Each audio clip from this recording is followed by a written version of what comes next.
Hello my dear students, आज मैं लेके आया हूँ ग्रेविटेशन इस लेसन का लेक्चर नंबर 7। आज के लेक्चर में gravitational potential and gravitational potential energy इस कॉन्सेप्ट को आज हम समझने वाले हैं। तो चलो शुरू करते हैं।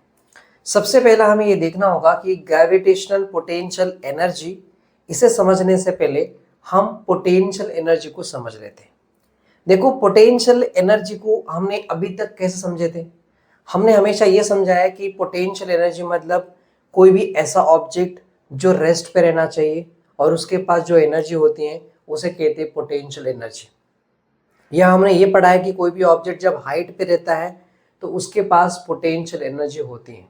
ये कॉन्सेप्ट हमने बचपन से पढ़ते आ रहे हैं। पर आज हम पोटेंशियल एनर्जी का जो कॉन्सेप्ट है उसकी डीप लेवल तक पहुंचेंगे। तो चलो देखते हैं। सबसे पहला हमारा पुराना डेफिनेशन क्या था? Potential energy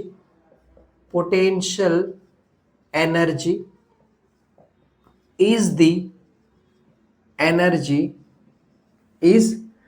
energy possessed by an object on account of its position और कॉन्फ़िगरेशन। मतलब कोई भी ऑब्जेक्ट जब रेस्ट पोजीशन पे रहता है तब उसके पास जो एनर्जी होती है उसे पोटेंशियल एनर्जी कहा था। या कॉन्फ़िगरेशन का मतलब क्या? जैसे कोई भी एक ऑब्जेक्ट है समझो, तो ऑब्जेक्ट बहुत सारे पार्टिकल से बनी हुई रहती है, तो उसके अंदर बहुत सारे क्या रहेंगे? पार्टिकल्स रहेंगे। ये सारे क्या पार्टिकल्स? अब इन पार्टिकल्स के अरेंजमेंट कैसे, इन पार्टिकल्स को कैसे डिस्ट्रीब्यूट किया गया है? अगर ज़्यादा पार्टिकल डिस्ट्रीब्यूटेड है तो मैक्सिमम पोटेंशियल एनर्जी रहेगी। अगर कम पार्टिकल डिस्ट्रीब्यूटेड है तो कम पोटेंशियल एनर्जी होगी। इस तरह का डेफिनेशन हम पहले से इसको पढ़ते आ रहे थे, राइट? पर आज हम क्या करेंगे? पोटेंशियल एनर्जी का एकदम एग्जैक्ट मेन कॉन्सेप्ट तक पहुंचेंगे। तो जरा देखो, उसको समझने के लिए क्या करेंगे, हम यहाँ पर एक स्प्रिंग ले लेते हैं।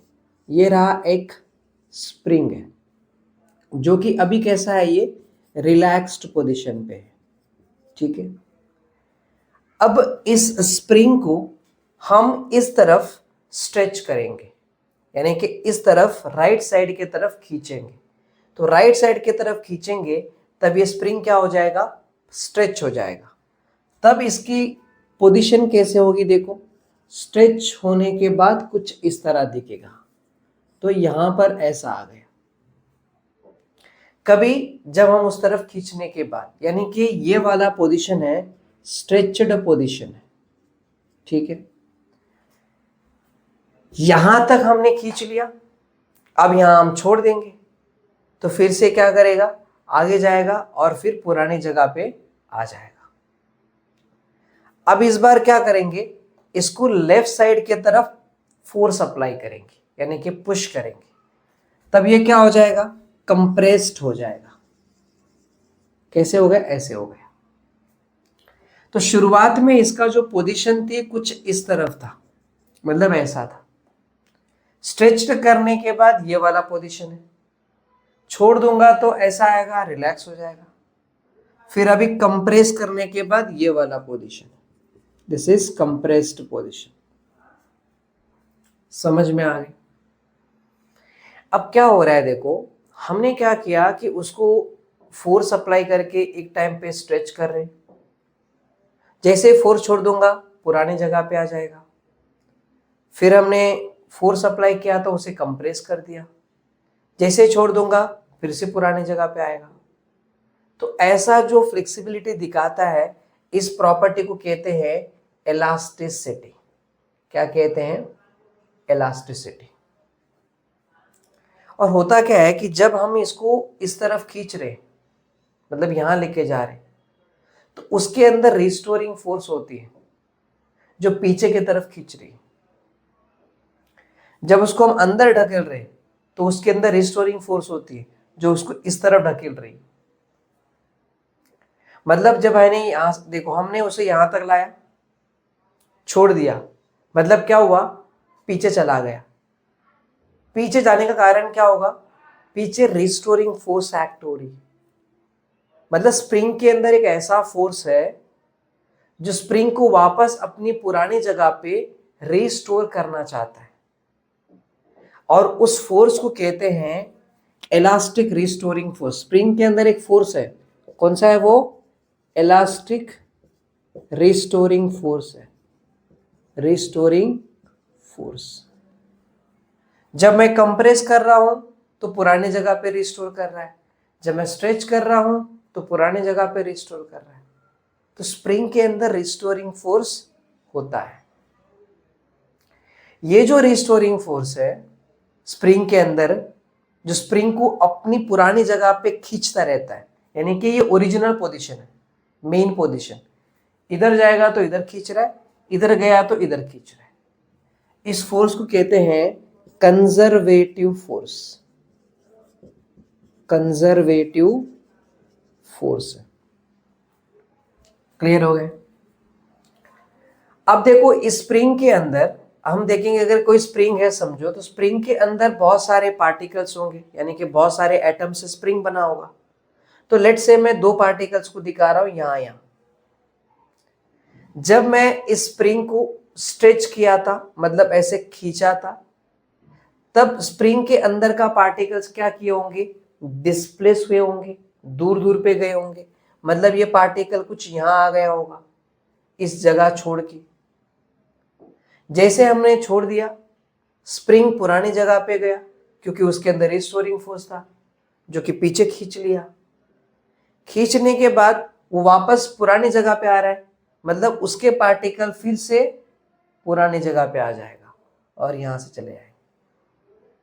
मतलब क्या हो रहा है, जब हम उसे अपनी पुरानी जगह से चेंज कर रहे थे तो अंदर के जो पार्टिकल्स है, स्प्रिंग के अंदर रहने वाले जो पार्टिकल्स है, वो क्या कर रहे हैं, डिस्प्लेस कर रहे हैं। मतलब उनकी कॉन्फ़िगरेशन चेंज हो रही है। समझ में आया। तो अभी ये सारी स्टोरी से अभी बताना क्या चाहता हूं, बताना ये चाहता हूं कि जरा देखो, जब हमने ये स्प्रिंग को हम यहां से यहां पर खींच रहे थे, मतलब मैं क्या कर रहा हूं, वर्क डन कर रहा हूं, क्योंकि उसको इधर खींच रहा हूं मतलब डिस्प्लेस करा रहा हूं, और मैं कुछ फोर्स अप्लाई कर रहा हूं, तभी तो वो यहां पर आ रहा है। मतलब मेरा फोर्स F, मैंने फोर्स F अप्लाई किया into displacement. Force into displacement क्या पढ़ते हैं, वर्क डन पढ़ते हैं। वेक्टर क्वांटिटी में F वेक्टर, डिस्प्लेसमेंट वेक्टर। तो हमने क्या किया, हमने वर्क डन किया, हमने काम किया। इधर से इधर लाने में क्या किया, हमने काम किया। तो यहां पर क्या हो रहा है, वर्क डन हो रहा है। चलो मान के चलते हैं कि जब स्प्रिंग रिलैक्स पोजीशन पे था, तब उसके पास जो खुद की एनर्जी थी, पोटेंशियल एनर्जी, लेट्स से उसकी खुद की एनर्जी कितनी रही होगी, 2 जूल ऑफ एनर्जी रहा होगा। कितना, 2 जूल ऑफ एनर्जी उसके पास है अभी रिलैक्स पोजीशन पे, इसलिए। ठीक है, हमने क्या किया, अभी उसे यहां से खींचकर यहां तक लेके आया, मतलब इधर था। मतलब हमने वर्क डन किया, हमने काम किया। तो काम करने के लिए एनर्जी खर्च करनी पड़ती है, एनर्जी देनी पड़ती है। तो मैंने अपनी एनर्जी दिया, कितनी energy the, 10 joule of energy मैंने खर्च किया। और ये कौन सी एनर्जी, ये वर्क डन के नाम से खर्च किया। मतलब वर्क डन कितनी एनर्जी दे रहा हूं मैं, 10 जूल। वर्क डन किया है मतलब काम किया है, और काम करने के लिए एनर्जी देनी पड़ती है। तो हमने 10 जूल ऑफ एनर्जी दे दिया। अब ये 10 जूल ऑफ एनर्जी कहां गया, इस स्प्रिंग के पास गया। स्प्रिंग ने 10 जूल ऑफ एनर्जी ले लिया। 10 जूल ऑफ एनर्जी लेकर ये वाला पार्टिकल यहां से इधर डिस्प्लेस हो गया, मतलब स्ट्रेच्ड हो गए। अभी तो मैंने दो ही पार्टिकल दिखा रहा हूं, इसके अंदर तो बहुत सारे पार्टिकल्स हैं, क्योंकि बहुत सारे पार्टिकल्स मतलब बहुत सारे एटम्स प्रेजेंट हैं। तो सबको एनर्जी मिल गया, तो क्या होंगे, पार्टिकल्स दूर दूर पे डिस्प्लेस हो गए, ऐसे अलग अलग दूर दूर पे बिखरे गए, अलग अलग पोजीशन पे चले गए। क्योंकि इतनी एनर्जी जो मैंने दिया था, वो एनर्जी इन पार्टिकल्स को मिला। अब एनर्जी मिल गया है तो एक्साइटेड स्टेट में चले गए। एक्साइटेड से क्या हुआ, डिस्प्लेस हो गए। अब डिस्प्लेस हो गए तब ये स्ट्रिंग क्या हो गया, स्ट्रेच्ड हो गया। तो जो एनर्जी मैंने दिया वो कहां चला गया, स्प्रिंग के पार्टिकल्स के पास है, मतलब स्प्रिंग के पास आ गया। तो स्प्रिंग के पास पहले से कितनी एनर्जी थी, 2 जूल की एनर्जी थी, मिनिमम एनर्जी था। पहले से कितना कम एनर्जी थी। अब मैंने 10 joule of energy work done के नाम से दे दिया है। तो ये 10 जूल और पहले खुद के 2 जूल पूरे कितने हो गए, 12 जूल। यानी कि अब फाइनल एनर्जी जो है वो कितना है, 12 जूल है, बराबर। अब उतनी एनर्जी, अब देखो मैंने 12 जूल ऑफ एनर्जी उसके पास आ गए, मैंने दिया कितना है, 10 जूल ऑफ एनर्जी। अब स्प्रिंग का पोजीशन ऐसा है, यानी कि स्प्रिंग का लोकेशन देखोगे तो आपको ऐसा दिखेगा। उसके अंदर के जो पार्टिकल है वो पूरी तरह से क्या हो गए, डिस्प्लेस्ड हो चुके। अब ऐसे, अब जैसे ही मैं अपने हाथ को छोड़ देता हूं तो फिर से वो क्या करेंगे, पुरानी जगह पे जाएंगे, पुरानी पोजीशन पे जाएगा। पुरानी पोजीशन पे जाएगा इसका मतलब उसके अंदर के जो पार्टिकल्स 10 जूल ऑफ एनर्जी जो लेकर अपने आप को डिस्प्लेस किए थे ना, अब वो क्या करेंगे, 10 जूल ऑफ एनर्जी खर्च छोड़ देंगे, मतलब रिलीज करेंगे और वापस पुरानी जगह पे आ जाएगा, मतलब ऐसे इधर आ जाएगा। समझ में आ गया, इस तरह इसके अंदर होता है। तो अब आप मुझे बताओ, ये जो वर्क डन है, ये वर्क डन कैसे निकालेंगे। Work done 10 joule is equal to 12 joule minus 2 joule, मतलब 10 जूल क्या है, work done. Work done is equal to final energy, potential energy minus initial potential energy. Work done is equal to क्या आ रहा है, change in potential energy. Work done क्या आ रहा है, चेंज इन पोटेंशियल एनर्जी, मतलब पोटेंशियल एनर्जी जो है वही वर्क डन है। जो मैंने वर्क डन किया था वो एनर्जी स्प्रिंग के पास स्टोर्ड है और वही एनर्जी को बोलते हैं पोटेंशियल एनर्जी। तो इससे हमें एक बात समझा कि अब इसके अंदर, स्प्रिंग के अंदर जो भी पोटेंशियल एनर्जी हमने भरा है, हमने यहां से यहां पर खींचा तो उसके अंदर क्या आया, एनर्जी आया। कौन सी एनर्जी आई, पोटेंशियल एनर्जी। किसके वजह से आया, वर्क डन करने से आया। मतलब वर्क डन के नाम से जो भी एनर्जी हमने दिया था ना वो इसके अंदर आया हुआ है, इतनी एनर्जी। 10 मतलब 12 माइनस 2 यानी कि 10 जूल, तो इसके अंदर आया। तो अब हमारा डेफिनेशन क्या होगा कि पोटेंशियल एनर्जी जो है वो क्या है, वर्क डन है। Potential energy, potential energy is the work done, work done against, हमने वर्क डन किया है लेकिन किसके अगेंस्ट में, इसके रिस्टोरिंग फोर्स के अगेंस्ट में। स्प्रिंग के अंदर एक फोर्स डेवलप हो रहा था, रिस्टोरिंग फोर्स, वो पीछे खींच रहा है और मैं आगे वर्क डन कर रहा हूं। इधर होता तो मैं अंदर वर्क डन करता, रिस्टोरिंग फोर्स इधर होता, मतलब मैं रिस्टोरिंग फोर्स के अगेंस्ट में वर्क डन किया है। और जो स्प्रिंग के अंदर रिस्टोरिंग फोर्स है, किसी भी ऑब्जेक्ट में जो अपोजिंग फोर्स होता है, हम जब भी वर्क डन करते हैं और वर्क डन को अपोज करने वाले जो फोर्स उनके पास होते हैं वो कंजर्वेटिव फोर्स होते हैं। तो मैं कंजर्वेटिव फोर्स के अगेंस्ट में क्या किया, वर्क डन किया। So potential energy is the work done against conservative force, against conservative force in achieving, हमें क्या करना था इसमें, अचीव करना था। क्या अचीव करना था, सर्टेन पोजीशन, कुछ पोजीशन पे हमें जाना था। इस केस में इस पोजीशन से हमें इस पोजीशन पे जाना था, इस केस में ये पोजीशन से ये पोजीशन पे आना था, राइट। सर्टेन पोजीशन और कॉन्फ़िगरेशन, मतलब कोई अगर हमें पार्टिकल का पोजीशन चेंज करना है तो उसके लिए हम क्या करेंगे, वर्क डन करेंगे। और जब भी हम वर्क डन करते हैं तो हम एनर्जी देते हैं, और जो एनर्जी हम देते हैं उस ऑब्जेक्ट में आ जाता है। जो उस ऑब्जेक्ट में एनर्जी आ गया है वही होता है पोटेंशियल एनर्जी। एक बात याद रखो, मैं इस वक्त जब पोटेंशियल एनर्जी निकाल रहा था तो ये जो पोटेंशियल एनर्जी इसके अंदर आ रहा है वो चेंज इन पोटेंशियल एनर्जी है, ऑब्जेक्ट की एनर्जी नहीं है ये।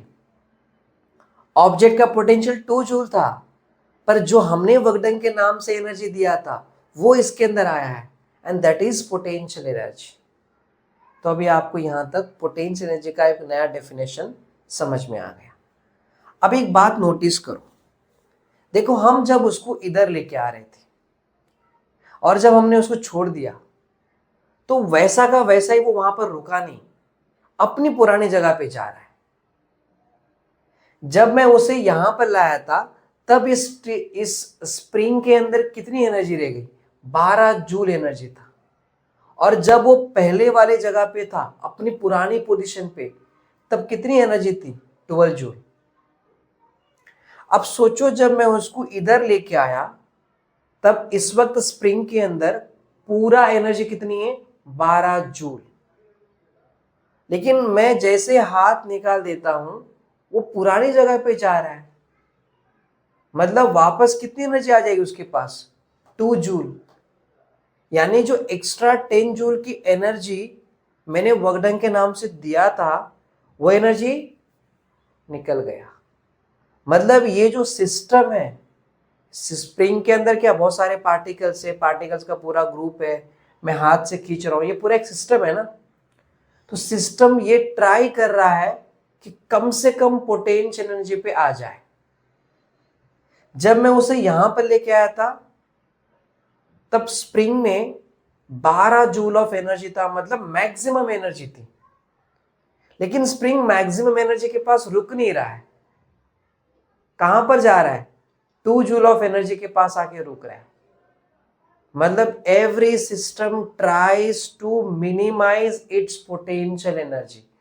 हर एक सिस्टम अपनी पोटेंशियल एनर्जी को कम से कम करने की कोशिश करती है। मैक्सिमम एनर्जी के पास वो होल्ड पे नहीं रहती हैं, मैक्सिमम एनर्जी के पास वो एक्साइटेड हो जाती हैं। लेकिन जब एक्स्ट्रा एनर्जी निकाल देती है और मिनिमम एनर्जी रह जाता है तब आके स्टेबल हो जाता है।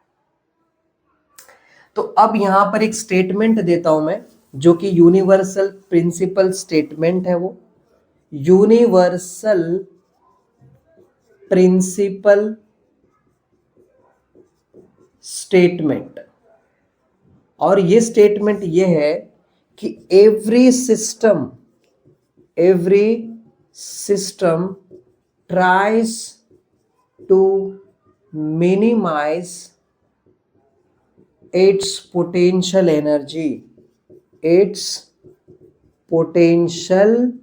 एनर्जी।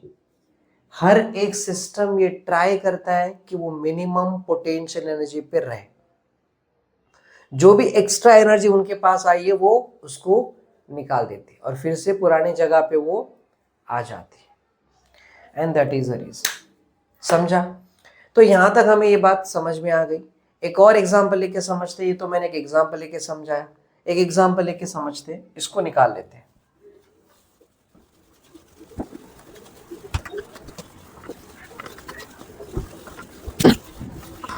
देखो यहां एग्जांपल लेके समझते हैं कि लेट्स से मान के चलो कि ये अपना अर्थ है, ठीक है। अब अर्थ का जो मास है वो सेंटर पे कॉन्सेंट्रेट है, अर्थ का मास कैपिटल M है। अर्थ की जो रेडियस होती है वो कैपिटल R होता है। अब मान के चलो कि अर्थ के सरफेस पे कोई एक ऑब्जेक्ट है जिसका मास स्मॉल m है। अर्थ क्या करती हैं, उस ऑब्जेक्ट को अपनी तरफ पकड़ के रखी है, मतलब ग्रेविटेशनल फोर्स एग्जर्ट करती हैं। अब ग्रेविटेशनल फोर्स ये एग्जर्ट करके रखा है इसलिए ऑब्जेक्ट उसके सरफेस पे है, बराबर कि नहीं? क्लियर हो गई? ग्रेविटेशनल फोर्स हमेशा अर्थ के सेंटर की तरफ काम करता है, ग्रेविटेशनल फोर्स। इसका फॉर्मूला कैसे निकालोगे? किसके किसके बीच में ग्रेविटेशनल फोर्स है? अर्थ, तो अर्थ का मास लेंगे, और ऑब्जेक्ट का मास लेंगे, इन दोनों के बीच में कितना डिस्टेंस है उसका हम स्क्वायर करेंगे, और यहां होता है यूनिवर्सल ग्रेविटेशनल कांस्टेंट बराबर। यहां हम इसका अगर डायरेक्शन वाइज लिखेंगे तो हम यहां बता देंगे कि ये जो इसका माइनस लिख देते हैं। माइनस क्यों? क्योंकि अर्थ है ना ऑब्जेक्ट को अपनी तरफ खींच रही है इसलिए, ठीक है। एनीहाउ आप बस अभी फॉर्मूला समझ के रखो कि ऐसा होता है, यानी कि अर्थ ऑब्जेक्ट को अपनी तरफ खींचती है, यानी कि ग्रेविटेशनल फोर्स एग्जर्ट करती है। अब ये हो गया कंजर्वेटिव फोर्स। मैं इस ऑब्जेक्ट को ऊपर लेके जा रहा हूं, ऊपर लेके जाना चाहता हूं।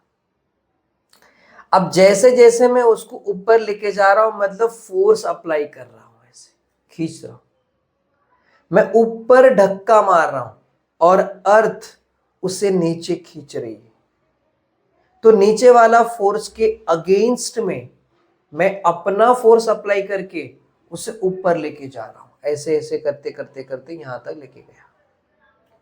अब मैं उसे यहां तक लेके आया हूं तो कुछ डिस्प्लेसमेंट कराया यहां से लेके यहां तक। अब इतना डिस्प्लेसमेंट कराया, फोर्स अप्लाई किया होगा, डिस्प्लेसमेंट किया तो क्या हो जाएगा? Work done. तो इन शॉर्ट में कहूं तो मैं उसको यहां से यहां तक लाने में क्या किया? वर्क डन किया। तो वर्क डन करने के लिए मैंने अपनी एनर्जी दी होगी, जो एनर्जी मैंने दिया उस ऑब्जेक्ट के पास एनर्जी स्टोर्ड हो रहा है, मतलब पोटेंशियल एनर्जी आ रहा है। स्टार्टिंग में जब वो यहां पर था तब कुछ पोटेंशियल एनर्जी रहा होगा, मतलब जो भी एनर्जी रहा होगा U1 रहा होगा। जब वो यहां पहुंचा तब उसके पास कुछ तो पोटेंशियल एनर्जी रहा होगा, U2 रहा होगा। तो U2 में से U1 को माइनस करेंगे तो कुछ चेंज एनर्जी रहा होगा। ये जो चेंज है वो कितनी एनर्जी होगी? जितना मैंने वर्क डन किया है, अभी इससे पहले एग्जांपल में हमने देखा। तो work done is equal to क्या होगा? चेंज इन पोटेंशियल एनर्जी आएगा। क्लियर है? अब उसे यहां तक लेके आ रहे हैं, मतलब एनर्जी क्या हो रही है? उसके अंदर बढ़ रही है, इंक्रीज हो रही है। अब जैसे मैं यहां से छोड़ देता हूं वो वापस नीचे आएगा। नीचे आ रहा है मतलब अपनी पूरी पोटेंशियल एनर्जी क्या करेगा? रिलीज करेगा, कन्वर्ट करेगा किसमें? काइनेटिक एनर्जी में, और वो नीचे आ जाएगा। मतलब इससे क्या समझ में आ रहा है कि जो इसके अंदर मैं वर्क डन कर रहा हूं किसके अगेंस्ट में? ग्रेविटेशनल फोर्स के अगेंस्ट में। मतलब मेरे वर्क डन के लिए अगेंस्ट वाला फोर्स कौन सा है? Gravitational force. तो इसे कहेंगे कंजर्वेटिव फोर्स है।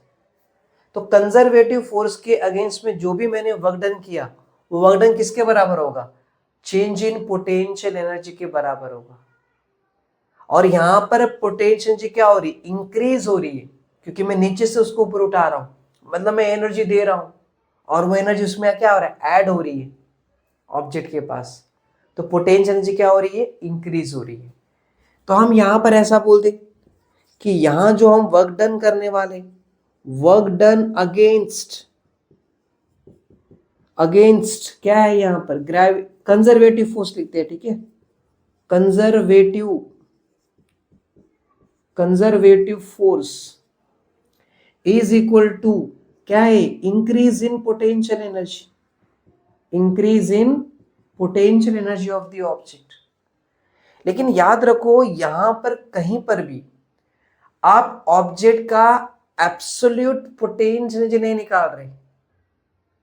शुरुआत में कितना था हमें पता ही नहीं, हमें बस कितना एनर्जी चेंज हुआ है वो निकाल रहे डायरेक्ट। और यहां पर सिस्टम है, किसका किसका? ये अपना अर्थ और ऑब्जेक्ट दोनों का सिस्टम है। तो हम ऑब्जेक्ट का पोटेंशियल एनर्जी नहीं निकाल रहे, हम सिस्टम का पोटेंशियल एनर्जी निकाल रहे। याद रखो यहां पर क्या बता रहा हूं कि potential energy is not of object. वो ऑब्जेक्ट का नहीं है, वो सिस्टम का है। Potential energy is the system has the potential energy, system has the potential energy। और सिस्टम में कौन है? अर्थ और ऑब्जेक्ट का मास, यानी कि ऑब्जेक्ट का मास और अर्थ का मास, इन दोनों का सिस्टम है। इस सिस्टम की पोटेंशियल एनर्जी निकालोगे आप ऑब्जेक्ट का पोटेंशियल एनर्जी नहीं निकाल रहे। Object doesn't have a absolute potential energy, object का एब्सोल्यूट पोटेंशियल नहीं होती है, सिस्टम का होती है। समझो मेरी बात को, मैं क्या बोल रहा हूं, सिस्टम। हम किसी एक का नहीं निकाल रहे। इससे पहले याद है हमने स्प्रिंग का उसका देखा था, उसमें भी सिस्टम था। स्प्रिंग और मेरा हाथ, स्प्रिंग के पार्टिकल्स, ये पूरा एक सिस्टम है। सिस्टम की पोटेंशियल एनर्जी निकाल सकते हो, सिर्फ एक का पोटेंशियल एनर्जी नहीं मिलेगा। तो यहां पर क्या सिस्टम की पोटेंशियल एनर्जी हो रही है। क्लियर हो गई मेरी बात? चलो ये वाली बातें अगर आपको समझ में आ गया है तो एक काम करते, इसका अभी हम प्रॉपरली एक इसका डेरिवेशन निकाल के समझाते, ठीक है? तो डेरिवेशन निकालेंगे। तो अब क्या है यहां पर देखो, टॉपिक का नाम लिख लेते हैं कि expression for gravitational potential energy, gravitational potential energy, ठीक है? अब क्या है जरा इसका समझते हैं। देखो हमारे पास ये रहा अपना अर्थ है, अर्थ का ये सेंटर पॉइंट है जहां पर मास कॉन्सेंट्रेटेड है। अब यहां से लेके यहां तक का जो डिस्टेंस होगा that is radius of the earth, capital R होगा, बराबर कि नहीं? चलो अब हम क्या बोलते हैं कि ये वाला जो डिस्टेंस है ना यहां से लेके यहां तक जो भी होगा आर आई बताता हूं, मतलब इनिशियल वाला डिस्टेंस यहां पर, और ये ऑब्जेक्ट यहां पर है, समझो इधर है इस पॉइंट पे। इसका मास कितना है? स्मॉल है। समझ में आ रही? अब देखो मैं क्या करूंगा, इसको यहां से लेके ऊपर इधर तक लेके जाने वाला हूं, किसी पॉइंट तक शिफ्ट कराऊंगा। तो ऑब्वियसली ग्रेविटेशनल, सॉरी ये जो अपना अर्थ है उसका जो ग्रेविटेशनल फोर्स है वो नीचे काम कर रहा होगा, तो उसके अगेंस्ट में मैं क्या करूंगा, वर्क डन करूंगा। तो वर्क डन का जो फॉर्मूला होगा वो फॉर्मूला क्या होता है, फोर्स इनटू डिस्प्लेसमेंट, बराबर। जो भी मैं यहां से यहां तक वर्क डन करने वाला हूं मैं ये पॉइंट तक लेके जाऊंगा, ठीक है? सबसे पहले क्या करेंगे हम, छोटा सा, मैं यहां से लेके सिर्फ इधर तक लेके गया, सिर्फ यहां तक, मतलब इधर ही लेके जाऊंगा। पहले छोटा सा वर्क डन करूंगा, छोटा सा डिस्प्लेसमेंट कराऊंगा, तो यहां जो चेंज इन पोटेंशियल एनर्जी मिलेगी वो छोटा सा रहेगा। चेंज इन, देखो मैं आपको पहले बता दिया, इससे पहले लिख के दिखाया था, चेंज इन पोटेंशियल एनर्जी क्या है, वर्क डन है कि नहीं यहां पर? तो यहां पर जो भी हमें चेंज मिलेगा, छोटा चेंज मिलेगा, दैट इज वर्क डन। और वर्क डन का फॉर्मूला क्या होता है, फोर्स इनटू डिस्प्लेसमेंट। अब यहां से यहां पर जो भी डिस्प्लेस होगा वो कितना होगा डी आर। तो यहां पर हम क्या बताएंगे, डी आर, छोटा सा, ठीक है? और हम इसे ऐसा बता देंगे वेक्टर। तो छोटा चेंज ये मिल रहा है हमें, क्लियर है? देखो अभी ये जो है ना यहाँ पर ग्रेविटेशनल पोटेंशियल, ग्रेविटेशनल फोर्स क्या रहेगा, एफ जी रहेगा नीचे की तरफ। अब मैं यहां पर नेगेटिव सिंबल दिखा रहा हूं, नेगेटिव क्यों दिखा रहा हूं, देखो मैं वर्क डन कर रहा हूं ऊपर की तरफ और ग्रेविटेशनल फोर्स जो है वो नीचे की तरफ, मतलब मेरा जो वर्क डन होगा, जो पोटेंशियल एनर्जी बनेगा, इंक्रीज होगा, वो ऊपर की तरफ है, और ग्रेविटेशनल फोर्स जो है वो नीचे की तरफ है, ऑपोजिट में है, तो माइनस। क्योंकि हम एक्सटर्नल एजेंट काम कर रहे हैं, हम बाहर से फोर्स अप्लाई कर रहे हैं, तो हम ग्रेविटेशनल फोर्स से अगेंस्ट में करेंगे ना, तो यहां पर माइनस। लेकिन अगर ग्रेविटेशनल फोर्स बनेगा तो कितना बनेगा, चलो मान के चलो ये ऑब्जेक्ट इस वक्त यहां पर है, समझो, ठीक है? और मैं इसका अभी डिस्टेंस बता देता हूं अभी के लिए, यहां से लेके यहां तक का जो डिस्टेंस है वो स्मॉल आ है, और अभी ये इधर है, समझो, क्लियर है? तो इसका ग्रेविटेशनल फोर्स क्या बनेगा, F G is equal to किसके बीच में, अर्थ है, पहला कैपिटल जी तो फिक्स होगा, अर्थ का मास कैपिटल एम, ये ऑब्जेक्ट का मास क्या है, स्मॉल एम है, और इन दोनों के बीच में कितना डिस्टेंस है, यहां तक स्मॉल आर है। देखो यहां से लेके यहां तक तो कैपिटल आर है, मैं इसको हटा देता हूं, यहां से लेके यहां तक कितना स्मॉल आर है, तो स्मॉल आर का स्क्वायर। अगर वेक्टर डायरेक्शन में बताया जाए तो ग्रेविटेशनल फोर्स क्या है, नीचे की तरफ, और मैं कहां पर खींच रहा हूं, ऊपर की तरफ। तो यहां पर बताऊंगा आर कैप, और यहां हम लिख देंगे ऐसे माइनस। माइनस क्यों बता रहा हूं, देखो मैं इस ऑब्जेक्ट को ऊपर लेके जाऊंगा और ग्रेविटेशनल फोर्स जो है वो नीचे की तरफ होगा, यानी कि जो आर वाला डिस्टेंस है वो ऊपर और ग्रेविटेशनल फोर्स जो है वो नीचे, यानी कि ये आर जो डायरेक्शन बताता ना, यूनिट वेक्टर है, ये ऊपर आर ऊपर और ये नीचे ऑपोजिट में। ग्रेविटेशनल फोर्स अर्थ के सेंटर की तरफ होता है, तो ये दोनों आपस में क्या ऑपोजिट में, इसलिए माइनस। तो अब हम क्या करेंगे, इसको ले जाकर इसमें पुट कर दें, तो चेंज इन पोटेंशियल एनर्जी, मतलब मैं यहां से यहां तक ही लेके गया हूं, तो कितनी पोटेंशियल एनर्जी इंक्रीज हुई है, कितना चेंज हुआ है वो निकालना है। तो यहां पर क्या है, देखो माइनस है, और इसका जो आंसर है वो मुझे पता है। तो क्या है यहां पर, capital G capital M small m upon are square, और ये क्या आर कैप इनटू ये क्या है डी आर वेक्टर, ये आ रहा है। इतनी बातें क्लियर हो गई। लेकिन मुझे लेके जाना कहां पर है, इधर तक लेके जाना है। मैं तो आपको छोटा स्टेप करके दिखाया है, तो इधर से इधर लेके जाएंगे तो जो पोटेंशियल एनर्जी इंक्रीज होगी वो इतना होगा, बराबर। लेकिन मुझे यहां से इधर जाना है, फिर उसके बाद यहां से इधर, फिर यहां से इधर, ऐसे करते करते यहां तक आना है, इधर से लेके इधर तक जाना है।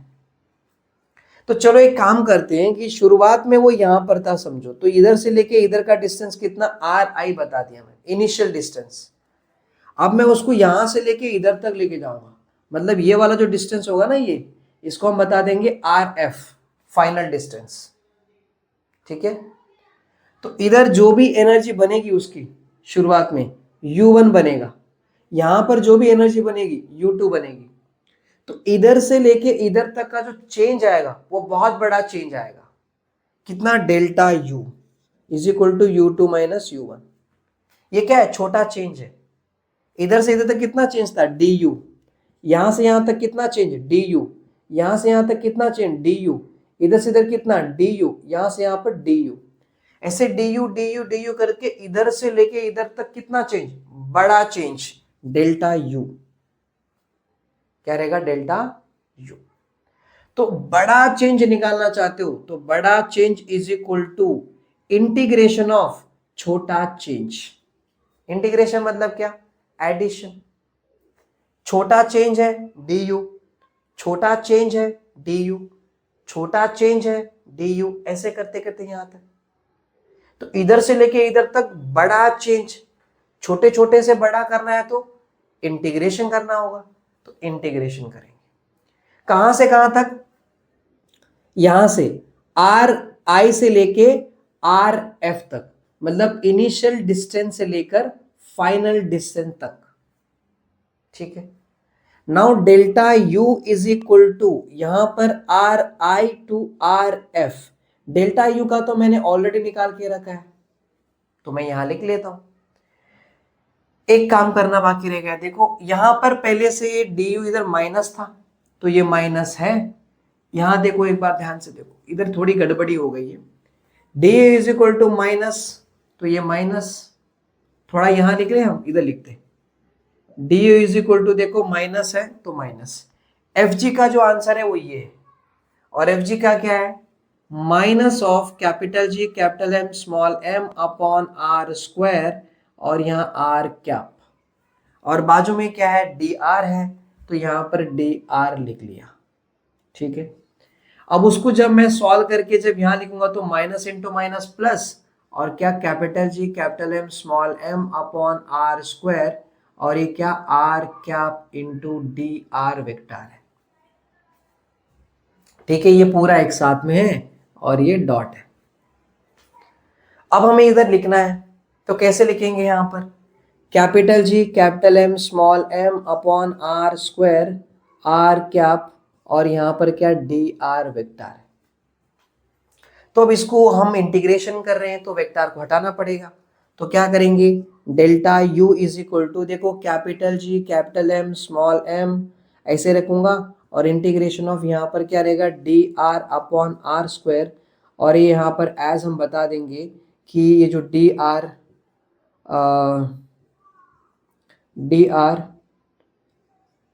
अलोंग आर कैप, मतलब आर कैप जो है, यानी कि आर कैप जो है डी आर जो है वो क्या अलोंग दी आर डायरेक्शन में जाएगा, ऐसे हमने बता दिया। ठीक है, अब यहाँ पर देखो इधर बचा क्या है, जो जो बचा है वो लिख लिए यहाँ, delta you is equal to capital G capital M small m upon, formula मैं आपको बताता हूँ।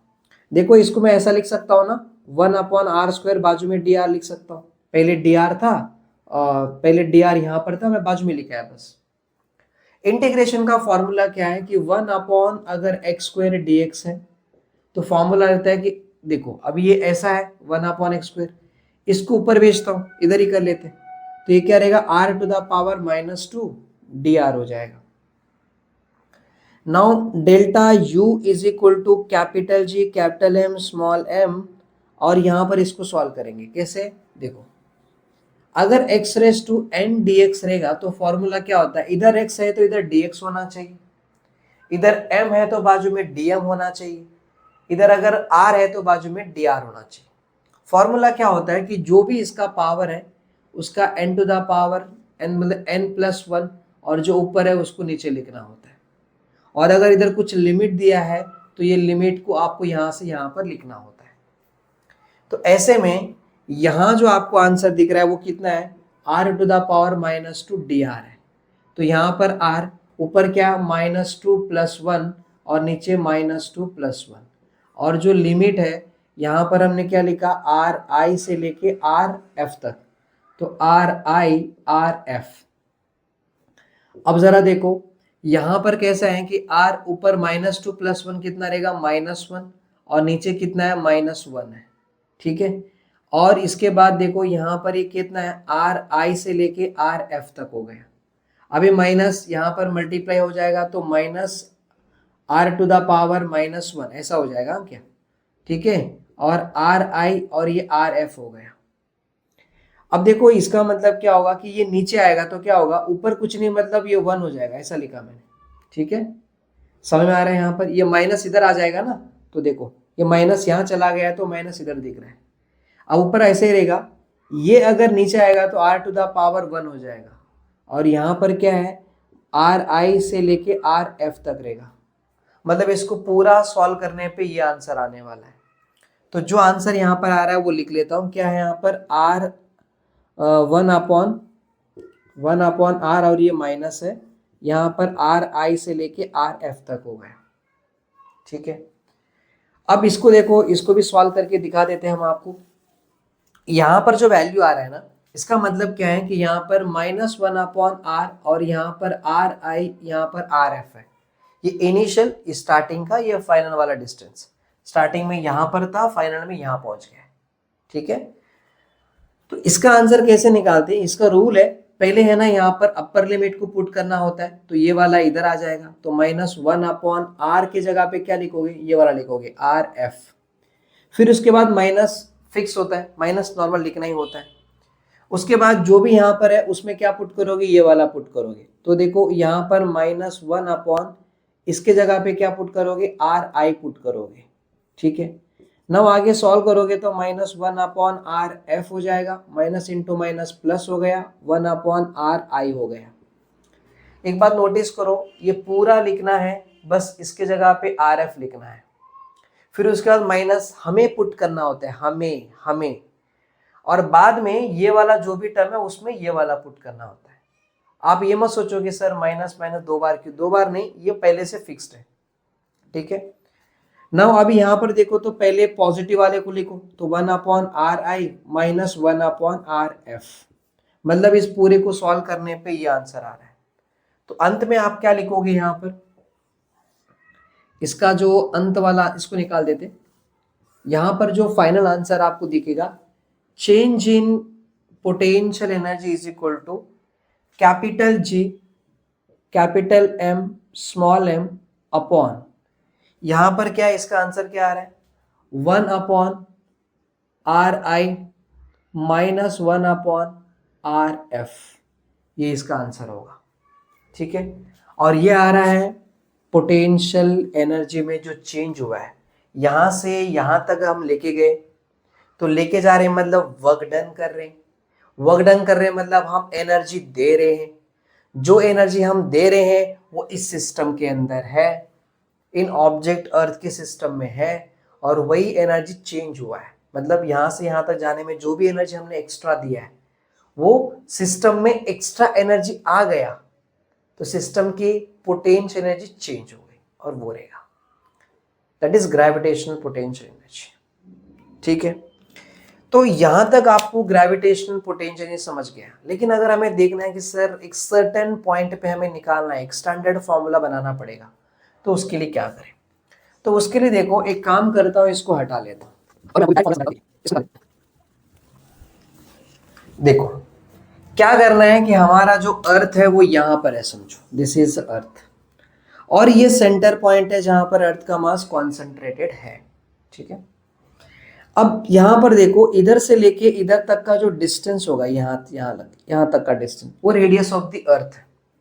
ठीक है, नाउ लेट से मान के चलो कि यहां से लेके इधर तक कहीं यहां पर बहुत इंफिनिटी पॉइंट पे, समझो ये एकदम दूर इंफिनिटी पे है समझो, तो इंफिनिटी पे यहां का जो डिस्टेंस होगा वो r इज इक्वल टू क्या होगा, इंफिनिटी हो जाएगा।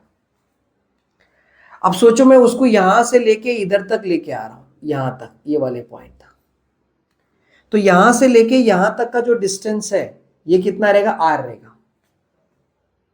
ठीक है, अब जो हमारा पोटेंशियल का फॉर्मूला है उसको लिख लेता हूं, जनरल फॉर्मूला क्या आ रहा है हमारा, U R potential is equal to क्या आ रहा है, capital G capital M small m upon 1 upon r i minus 1 upon r f, ये रहता है जनरली। हम यहां लिख लें, इधर लिख लेते हैं, क्या आ रहा है, capital G capital M small m upon यहां पर 1 upon r i minus 1 upon r f, ये आ रहा है, जो आया वो लिख लिया। ठीक है, अब जनरल फॉर्मूला ये, लेट्स से कंडीशन अप्लाई करते हैं, कंडीशन ये है कि देखो अभी मैं आपको क्या बताया कि पोटेंशियल एनर्जी जो होती है वो सिर्फ चेंज बताती है, किसी भी ऑब्जेक्ट का, एक पर्टिकुलर ऑब्जेक्ट का डायरेक्ट एनर्जी नहीं बताएगी। और अगर कोई भी ऑब्जेक्ट को आप ले जाकर जहां पर ग्रेविटी नहीं है वहां पर अगर रख दोगे तो फिर उसकी पोटेंशियल ना के बराबर है।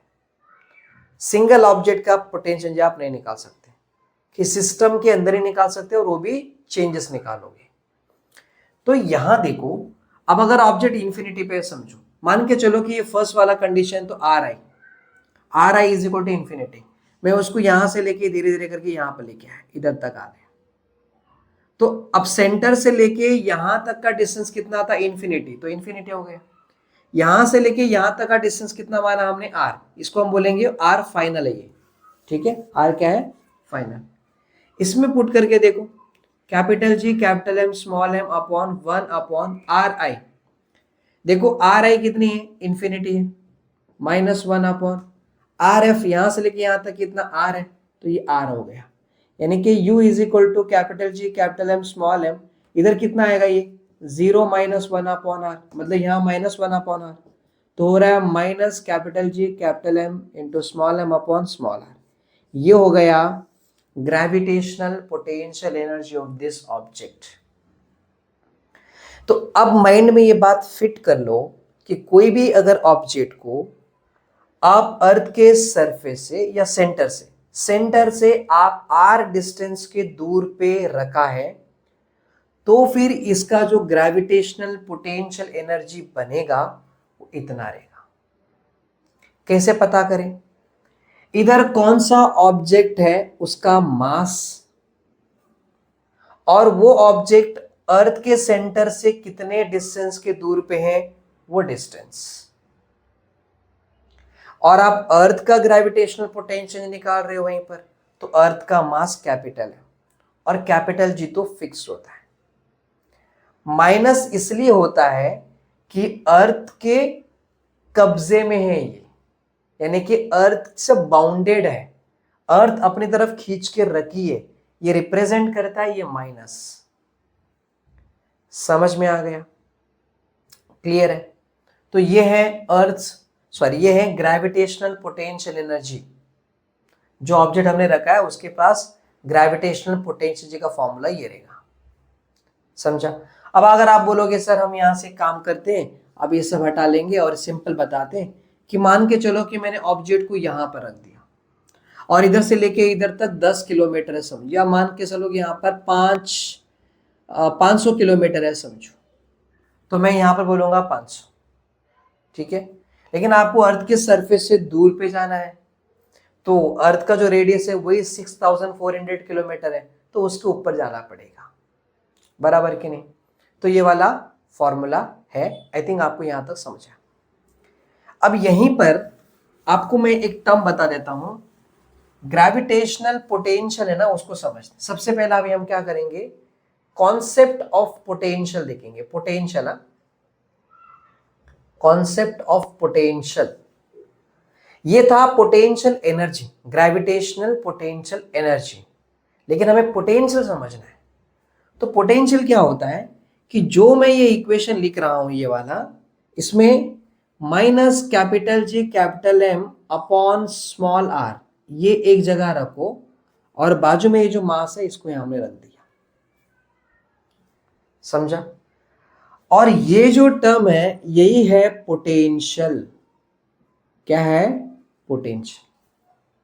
लेकिन अर्थ के ग्रेविटी के वजह से बन रहा है, इसलिए इसे कहते हैं ग्रेविटेशनल पोटेंशियल कहते हैं। ग्रेविटेशनल पोटेंशियल कहते हैं। और ग्रेविटेशनल पोटेंशियल को अब मैं किससे दिखा रहा हूं? V से दिखा रहा हूं। और ये स्पेशली अर्थ का है। देखो मैं एक काम करता हूं, इसको लिख देता हूं, U इज इक्वल टू, ये अर्थ का रहेगा ना, तो capital G mass of the earth हो गया, है ना, अपॉन में यहां पर R लिखा है और स्मॉल है। देखो ये इसे हम कैसे दिखाएंगे, ग्रेविटेशनल पोटेंशियल को V से रिप्रेजेंट कर रहा हूं और अर्थ का है इसलिए मैंने E से रिप्रेजेंट किया। कितने डिस्टेंस की दूर पे? R distance. देखो यहां पर रखा था, इधर से कितना डिस्टेंस है? R, तो यहां पर हमने लिखा है इसको R। और ये क्या है? मास ऑफ द ऑब्जेक्ट है, मास ऑफ द ऑब्जेक्ट। मतलब एक बात तो समझ गए होंगे, ये ग्रेविटेशनल पोटेंशियल एनर्जी है, ये ग्रेविटेशनल पोटेंशियल है और ये मास ऑफ द ऑब्जेक्ट, मतलब ये ऑब्जेक्ट। ग्रेविटेशनल पोटेंशियल किस पे डिपेंड करता है? जरा देखो, जो भी प्लैनेट आपने यहां पर लिया है ना, उसके मास पे डिपेंड करता है। और आप इस प्लैनेट का पोटेंशियल निकालना चाहते हो कितने डिस्टेंस के दूर पे? R डिस्टेंस के दूर पे, तो R यहां पर लिखोगे। मतलब इस फॉर्मूला में आप क्या समझ रहे हो? यहां पर ये समझ रहे हो कि capital G capital M upon small r। मतलब ग्रेविटेशनल पोटेंशियल जो है वो इसके ऑब्जेक्ट के मास पे डिपेंड नहीं करता, अर्थ के मास पे डिपेंड करता है।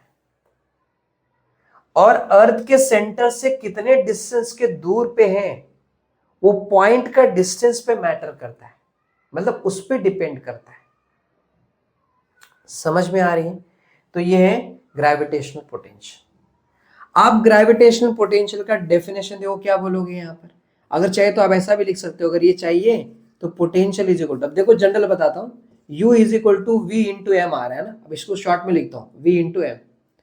तो V इज इक्वल टू क्या आ रहा है? मेरा U और V दोनों सेम दिख रहे हैं क्या? ये देखो V इज इक्वल टू क्या आ रहा है? U upon M. इसको नीचे भेज दिया। मतलब क्या हो रहा है? Potential is equal to gravitational potential energy per unit मास।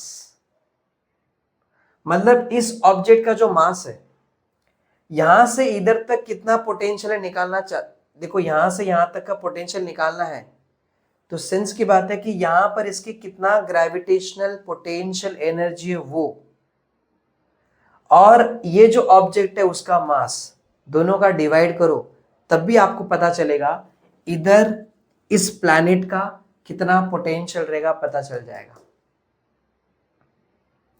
या दूसरा तरीका है, ये प्लैनेट का मास ले लो और सेंटर से कितने डिस्टेंस के दूर पे आपको पोटेंशियल निकालना है, वो डिस्टेंस आप यहां पर रखो, सॉल्व करो। ये माइनस, हाँ यहां पर माइनस रहेगा, माफी चाहता हूं, ये क्या है माइनस, देखो ठीक है।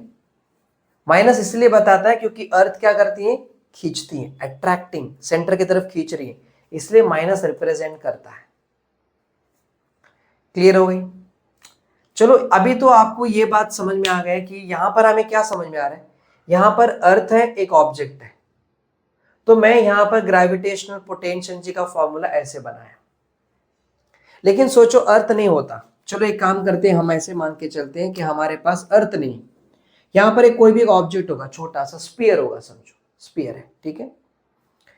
अब यहां से लेके यहां पर एक छोटा सा कोई ऑब्जेक्ट होगा, इसका मास m1 है, सॉरी इसका मास m1 है, इसका मास m2 है, समझो। और मुझे यहां पर निकालना है इसका gravitational potential, gravitational potential energy. चलो यहां से लेके यहां तक का डिस्टेंस कितना r होगा, तो इसका पोटेंशियल यहां पर कितना रहेगा, v is equal to minus capital G, इसका मास कितना है m1 है, तो m1 कितने डिस्टेंस के दूर पे है, r है, तो यहां पर r लिख लिया, या अगर r1 लिखना है तो r1 लिख लो। मुझे इसकी एनर्जी निकालना है, तो कैसे निकालूंगा, u is equal to v into इसका मास लेने का ना m2।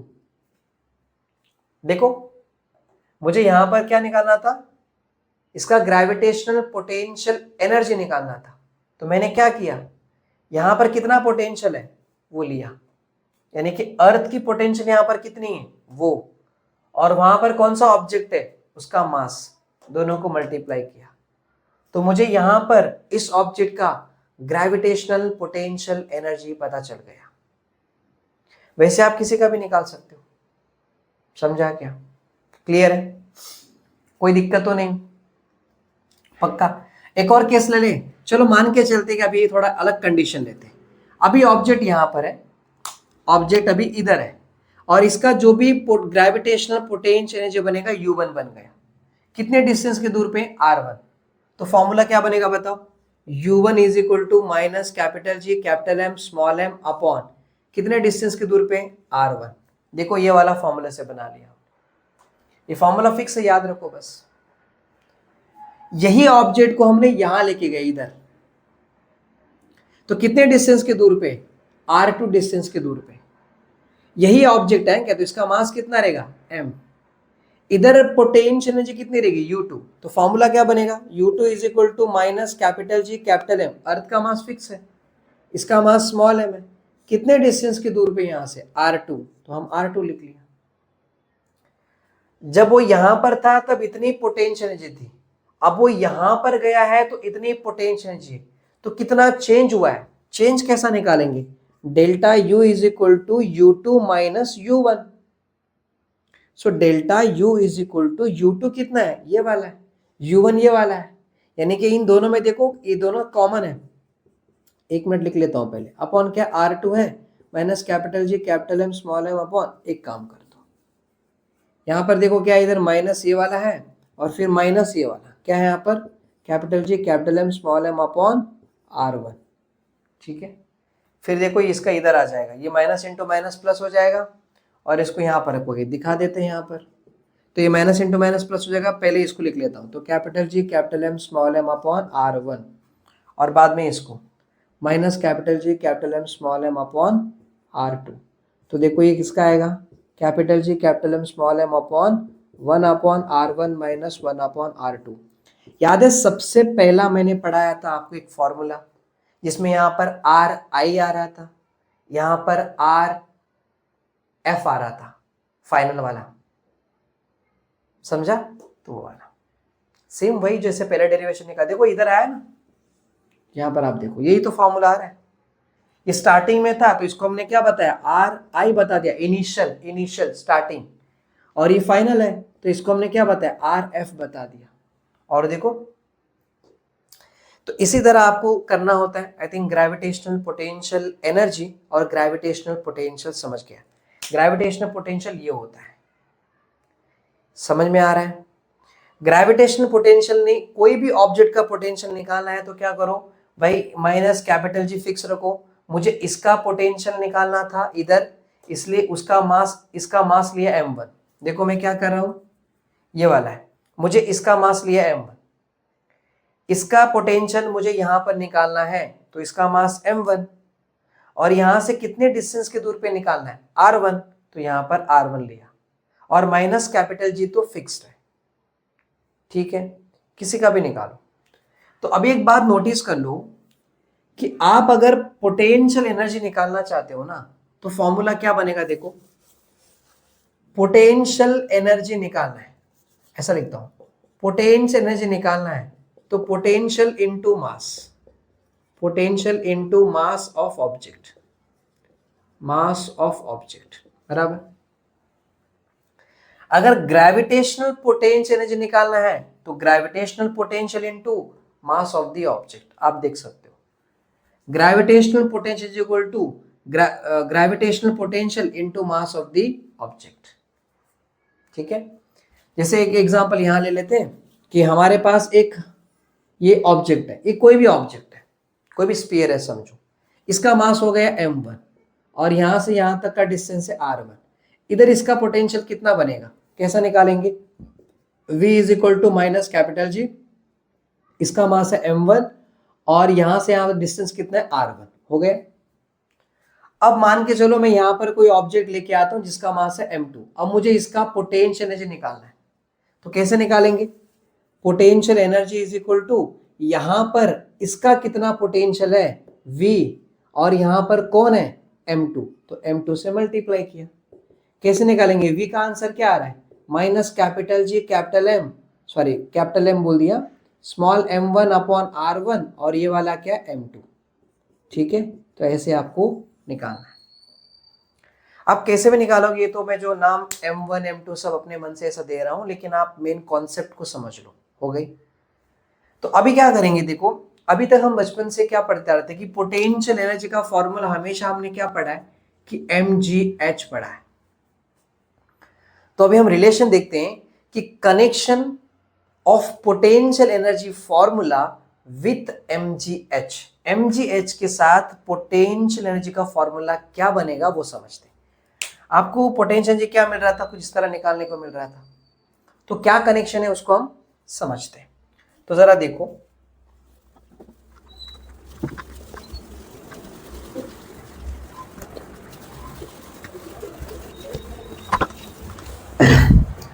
देखो connection of potential energy formula, potential energy formula with mgh, mgh के साथ क्या कनेक्शन है देखते हैं। ये रहा अपना अर्थ और उसका सेंटर, ये अर्थ का मास यहां पर कॉन्सेंट्रेटेड है, यहां से लेके यहां तक का जो डिस्टेंस है that is radius of the earth, मतलब अभी ये हमारा जो डिस्टेंस हम स्मॉल आर से बता रहे थे, स्मॉल आर क्या बन जाएगा कैपिटल आर, और ऑब्जेक्ट अभी यहां पर है तो उसका मास कितना है स्मॉल m है।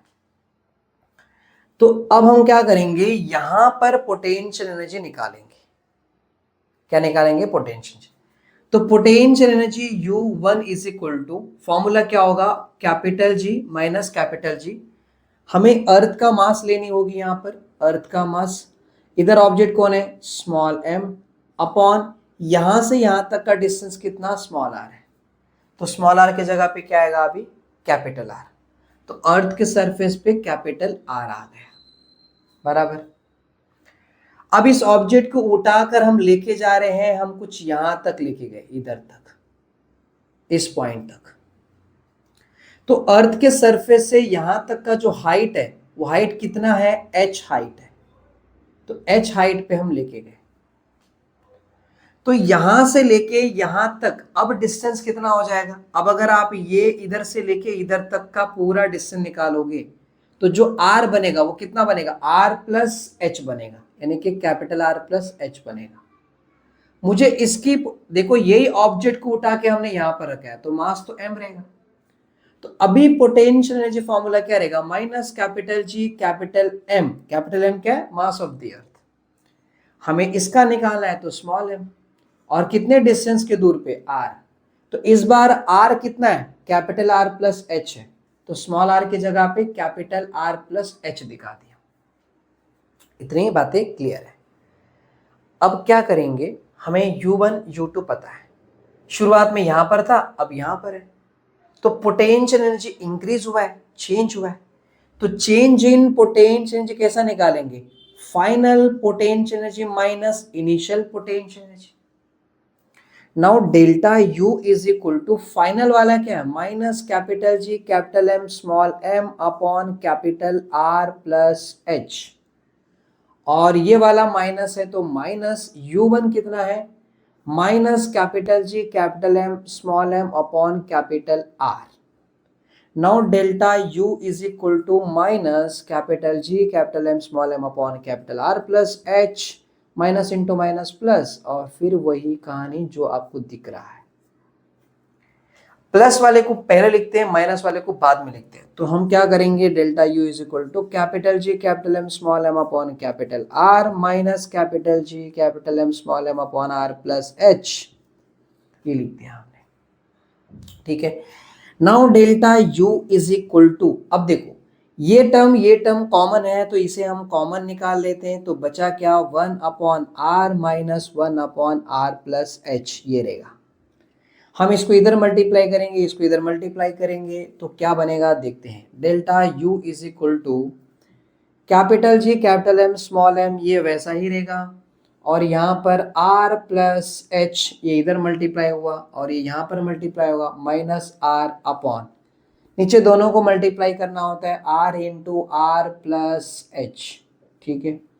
प्लस R माइनस R चला गया, तो फाइनली हमें ये देखने को मिल रहा है capital G capital M small m, और यहाँ पर ये स्मॉल h अपॉन नीचे क्या है, R into R plus H, बराबर।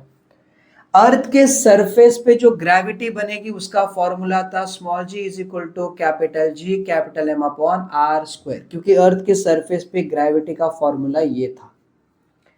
अगर ये था तो आपको यहां से capital G M is equal to, इसे क्रॉस मल्टीप्लाई करोगी G R स्क्वायर, तो G M के जगह पे क्या आएगा, G R स्क्वायर आएगा। तो हमें एक बात तो समझा कि सरफेस पे G M is equal to G R square होता है, सरफेस पे था, हम थोड़ा हाइट पे उठाए हैं ऑब्जेक्ट को, तो यहां पर तो ये बनेगा। तो ये जो GM दिख रहा है उसके जगह पे आप ये पुट करोगे, तो delta U is equal to GR square हो जाएगा, बराबर। ये कभी भी गिर सकता है, GR स्क्वायर। बाजू में क्या है, स्मॉल m इंटू H है, और नीचे R into R plus H हो गया। अब ये R कट गया, तो फाइनली हमें ये देखने को मिल रहा है कि यहाँ पर MGH और कैपिटल R है, नीचे R प्लस H, ठीक है। देखो R का जो वैल्यू है, radius of the year, that is approximately 6400 kilometre, और अगर हम ऊपर हाइट पे लेके जाएंगे तो कितना ही लेके जाएंगे, 10 किलोमीटर, 12 किलोमीटर, 15 किलोमीटर, 20 किलोमीटर, लेकिन 10-20 किलोमीटर 6400 किलोमीटर के सामने बहुत छोटा नंबर है। तो ऐसे में H और R के कंपैरिजन में जो H है वो बहुत ही छोटा है R से, तो हम उस वक्त क्या करते हैं कि R प्लस H को राउंड फिगर सिर्फ R मानते हैं, हम H को नेग्लेक्ट कर देते हैं। तो R प्लस H के टाइम पे यहाँ पर राउंड फिगर R कंसिडर करेंगे, क्योंकि हम ऑलमोस्ट सरफेस पे देख रहे हैं, 5 किलोमीटर 10 किलोमीटर के यहाँ पर है ना, बहुत दूर पे नहीं, हम स्पेस में नहीं जा रहे, हम यहाँ पर रह रहे। तो ये H R के कंपैरिजन में नेग्लेक्ट किया जाता है और आंसर R ही रहेगा, मतलब ये जीरो समझो, R प्लस जीरो R।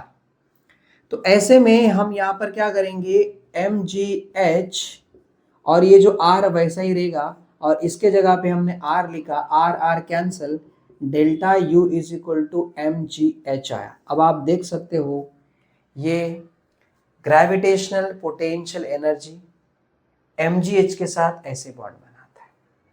तो याद है हम जो हर बार पोटेंशियल एनर्जी का फॉर्मूला हम क्या लिखते हैं, MGH लिखते हैं। क्यों ऐसे लिखते पता है क्या, हम ये कंसिडर करते हैं कि जो भी ऑब्जेक्ट को हम लेके जा रहे हैं वो 10 किलोमीटर, 12 किलोमीटर, 15-20 किलोमीटर के आसपास में। बस इन शॉर्ट में कहूं तो अर्थ के सरफेस से बहुत दूर पे नहीं है, अर्थ के सरफेस से थोड़े दूर पे है, मतलब स्पेस में नहीं लेके गए हम लोग। तो उन ऑब्जेक्ट का जो पोटेंशियल एनर्जी हम निकालते हैं वो इतना निकालते हैं। आप अर्थ के सरफेस से 10 किलोमीटर के ऊपर जाओगे ना, तब भी वहां पर ग्रेविटी कितना रहेगी, 9.78, 9.7879 समथिंग, मतलब 9.8 के आसपास में रहेगा, मतलब ग्रेविटी इतना चेंज नहीं होने वाला है। तब उस वक्त जो उस ऑब्जेक्ट का जो पोटेंशियल एनर्जी है उसका फॉर्मूला ये बनेगा, कंडीशन है। और हमने पहले बताया कि हमने देखो कहां पर दिखा है, ये देखो GM क्या लिख रहे, GR पे दिख रहा, स्मॉल g, ये वाला फॉर्मूला अप्लाई कर रहे हैं। मतलब हम अर्थ के सरफेस से बहुत दूर पे नहीं गए, थोड़े दूर पे गए, तो वहां पर जो भी ऑब्जेक्ट को रुका के रखा है उसकी पोटेंशियल एनर्जी इतनी होगी। समझा, कोई दिक्कत, पक्का? चलो यहां तक अगर आपको समझा, मतलब ये वाली दोनों बातें आपको क्लियर हो गई। एक और बात बतानी है, वो क्या है, देखो सोचो कि हमारे पास ये जो हमारा अर्थ है, अब अर्थ का मास यहाँ पर कैपिटल M है, यहाँ से ये इधर पॉइंट, यहाँ पर एक पॉइंट ऑब्जेक्ट है, इसको हम उठा के लेके जा रहे लेके जा रहे लेके जा रहे लेके जा रहे और यहाँ तक लेके गए और ऑब्जेक्ट को यहाँ पर रखा है। आपको पता है कि अर्थ की ग्रेविटी जो है ना वो खींच रही है नीचे की तरफ, और हम उसके अगेंस्ट में ऊपर खींचते खींचते खींचते लेके जा रहे हैं, मतलब हम वर्क डन कर रहे हैं और यहाँ तक लाके हमने रखा, ऐसे हमने यहाँ पर रखा है। अब ये बताओ कि ये ऑब्जेक्ट को जब हम होल्ड पे रखते हैं ना, तो कौन सा फोर्स होता है जो इसको बैलेंस करके रखता है? ग्रेविटेशनल फोर्स नीचे खींच रहा है, मतलब कंजर्वेटिव फोर्स नीचे खींच रहा है। और अभी आप ऊपर भी नहीं लेके जा रहे हो, नीचे भी नहीं लेके जा रहे हो, आप वहीं पर रुके हो। मतलब क्या होता है कि जो हमारा फिंगर्स है और ये ऑब्जेक्ट का जो सरफेस है, इसके बीच में स्टैटिक फ्रिक्शन बनता है।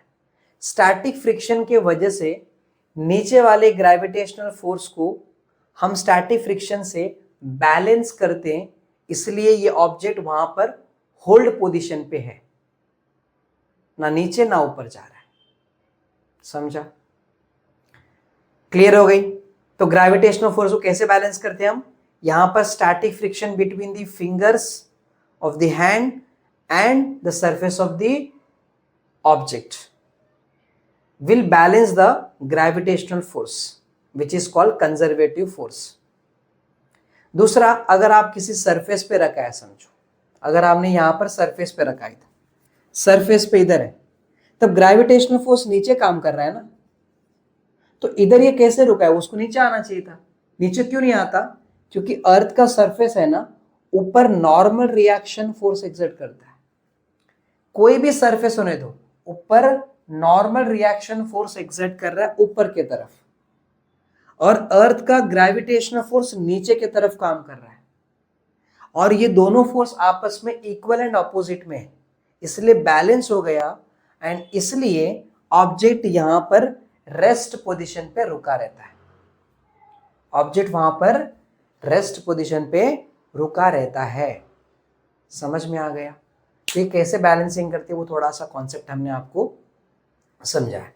तो आज के लेक्चर में बस इतना ही, अगले लेक्चर में मिलेंगे, तब तक के लिए जय Hind, thank you so much.